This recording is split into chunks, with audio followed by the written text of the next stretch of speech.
Hello friends, welcome to defence matrix. तो आज हम बात करने वाले हैं कंट्रोवर्शियल इशू के बारे में, जहां पर इंडिया के जो चीफ ऑफ डिफेंस स्टाफ हैं उनके द्वारा कुछ बात कही गई थी जिसको इंडियन एयरफोर्स ने नकारा है और उसका एक बहुत बड़ा इशू बन चुका है। तो जैसा कि हम जानते हैं, इंडिया में काम चल रहा है थिएटर कमांड्स को बनाने के लिए, ताकि जो जॉइंटनेस है तीनों फोर्सेस में वो और भी ज़्यादा बढ़ सके और इंडिया की जो मिलिट्री पावर है वो और ज़्यादा इफेक्टिव हो पाए।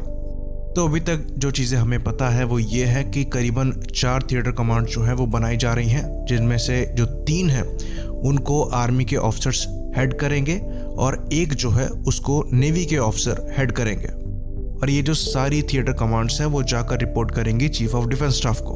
तो थिएटर कमांड को पिक्चर में लाने के लिए काफ़ी तेज़ी से काम चल रहा है, पर ये एक ऐसी चीज़ है जिस पे समय लेना ज़रूरी है, क्योंकि तीनों फोर्सेस की खुद की डॉक्ट्रिन्स है, एक्सपीरियंस है, तो उनको उनकी कैपेबिलिटी के हिसाब से पावर मिले, इसको इंश्योर करना बहुत ज़्यादा ज़रूरी है। तो यहाँ पर अगर टाइम लग रहा है तो लगाने में कोई इशू नहीं है। तो ये जो मुद्दा है वो तब खड़ा हुआ था जब एक ग्लोबल काउंटर टेररिज्म काउंसिल की सेमिनार के दौरान सीडीएस ने ये बात कही कि जो एयरफोर्स है उसका काम है ग्राउंड फोर्सेस को सपोर्ट प्रोवाइड कराना। साथ में उन्होंने ये भी कहा कि हमें ये नहीं भूलना चाहिए कि जो एयरफोर्स है एक सपोर्टिंग आर्म है आर्म फोर्सेस की, जैसे कि आर्टिलरी है, इंजीनियर्स है, जो कि आर्मी की कॉम्बेटेंट आर्म को सपोर्ट करते हैं। साथ में उन्होंने ये भी कहा कि उनका एयर डिफेंस चार्टर है और चार्टर है ग्राउंड फोर्सेस को सपोर्ट करना ऑपरेशंस के दौरान। साथ में उन्होंने इस पर भी फोकस किया कि एयरफोर्स को ये जो बेसिक चार्टर है उसे समझना चाहिए। साथ में सीडीएस का ये भी कहना था कि एयरफोर्स के पास सेंट्रलाइज्ड एयर डिफेंस कमांड होगी, साथ में जो उनके एसेट्स हैं जैसे कि कॉम्बैट एयरक्राफ्ट वो स्प्लिट होंगे 2 लैंड बेस्ड थिएटर कमांड्स में। बाकी उन्होंने ये भी ऐड किया कि जो एयर एडवाइजर्स हैं उनको भी अपॉइंट किया जाएगा 2 कमांड्स के लिए, वेस्टर्न और ईस्टर्न बॉर्डर के लिए, जो कि एडवाइस करेंगे थिएटर कमांडर को एयर ऑपरेशंस में। तो ये चीफ ऑफ डिफेंस स्टाफ का पूरा स्टेटमेंट था जिस पर कंट्रोवर्सी हुई। तो सीडीएस का ये कहना कि जो एयरफोर्स है वो अभी भी सपोर्टिंग आर्म है आर्म फोर्सेस की, जैसे कि आर्टिलरी और इंजीनियर्स है, जो कि आर्मी की कॉम्बेटेंट आर्म को सपोर्ट करते हैं, ये गलत है। हाँ, ये कह सकते हैं कि ये एक रोल ज़रूर है एयरफोर्स का, पर सिर्फ ये नहीं है। और बालाकोट सर्जिकल स्ट्राइक जैसे जो मिशंस हैं वो इसका एग्जाम्पल है। तो जो बालाकोट स्ट्राइक वाला ऑपरेशन था वो इंडिपेंडेंटली एयरफोर्स का पूरा ऑपरेशन था, वहाँ पर आर्मी के ग्राउंड ट्रूप्स को सपोर्ट नहीं किया जा रहा था।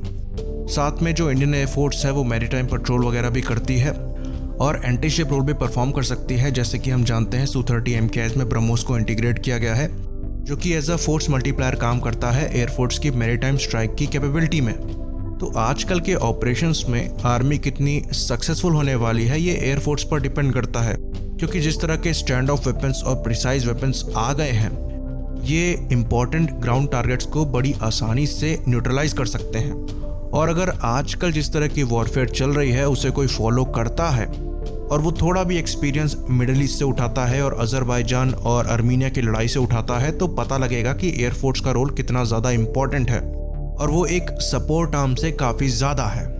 तो हो सकता है यहाँ पर चीफ ऑफ डिफेंस स्टाफ कुछ और कहना चाहे हो पर चीज़ों को ढंग से फ्रेम ना कर पाए हों, लेकिन अगर आप सेना की सबसे बड़ी पोजीशन पे बैठे हैं तो जब तक चीज़ें फाइनलाइज नहीं होती उन्हें मीडिया में डिस्कस करना कोई स्मार्ट मूव नहीं था। चीज़ों को लेकर अग्रीमेंट और डिसएग्रीमेंट चलते रहते हैं, तभी प्रॉपर कंक्लूजन पे आते हैं, पर ये सब चीज़ें जो हैं वो मीडिया में डिस्कस नहीं होती, क्योंकि मीडिया को कंट्रोवर्सी चाहिए जो कि उनको मिल गई। बाकी सीडीएस के इंटरव्यू के बाद ये सब जो चीज़ें हैं वो air chief marshal R K. Bhadauria से भी पूछी गई, जिन्होंने इस पर डिस्कस करने से मना कर दिया और ये कहा कि जो डिफरेंसेस हैं वो इंटरनली रिजॉल्व होने चाहिए और इसमें पब्लिक डिस्कशन की कोई ज़रूरत नहीं है।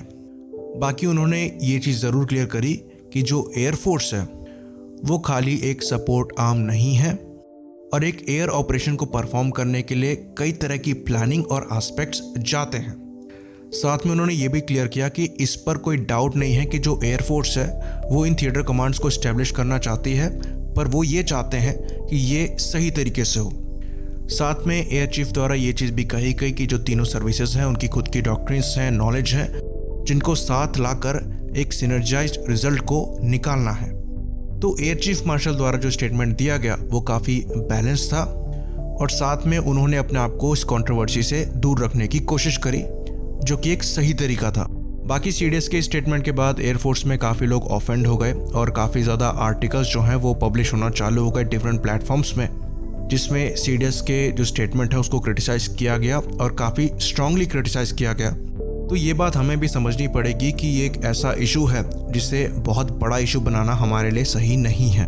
तो अग्रीमेंट और डिसएग्रीमेंट चलता रहता है, ये बात यहाँ पर क्लियर कर दे कि थिएटर कमांड को लेकर कोई रिजल्ट अभी बाहर नहीं आया है, तो खाली एक स्टेटमेंट पर इतना कंट्रोवर्सी सही नहीं है। वो स्टेटमेंट गलत ज़रूर था पर पूरी तरीके से नहीं।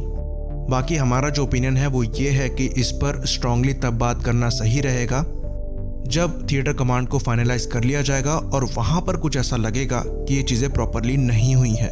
जब तक इस पर काम चल रहा है, डिस्कशन चल रहा है, मैटर को ज़बरदस्ती बढ़ाकर चीज़ों को गलत प्रोजेक्ट करना हमारे देश के लिए सही नहीं है। इसी बात पर हम इस वीडियो को ख़त्म करेंगे। लाइक करिए, सब्सक्राइब करिए। जय हिंद।